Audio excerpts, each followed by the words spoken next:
MBBS ভর্তি পরীক্ষায় জাতীয় মেধাক্রমে সারা দেশে প্রথম হয়েছেন খুলনা মডেল স্কুল অ্যান্ড কলেজের শিক্ষার্থী সুশোভন বাছার। ভর্তি পরীক্ষায় সর্বোচ্চ ৯০.৭৫ নম্বর পেয়ে শীর্ষস্থান অর্জন করেন তিনি।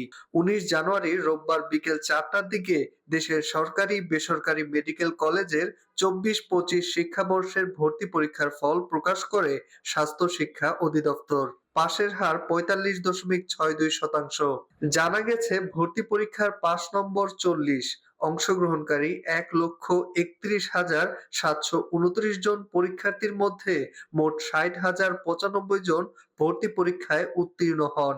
দেশে মেডিকেল কলেজ ১১০টি, এর মধ্যে সরকারি মেডিকেল কলেজ ৩৭টি ও বেসরকারি মেডিকেল কলেজ ৬৭টি। এছাড়া একটি আর্ম ফোর্সেস মেডিকেল কলেজ ও ৫টি বেসরকারি আর্মি মেডিকেল কলেজ আছে। সরকারি মেডিকেল কলেজে ভর্তি হতে হয় মেধা তালিকার ভিত্তিতে, আর ভালো কলেজে ভর্তি হন তালিকার উপরে থাকা শিক্ষার্থীরা। সরকারি মেডিকেল কলেজে ভর্তি কার্যক্রম শুরু হবে ২রা ফেব্রুয়ারি। ভর্তি কার্যক্রম চলবে ৮ ফেব্রুয়ারি পর্যন্ত। এরপর ৩ পর্যায়ে শিক্ষার্থীরা এক সরকারি কলেজ থেকে অন্য সরকারি কলেজে মাইগ্রেশনের সুযোগ পাবেন।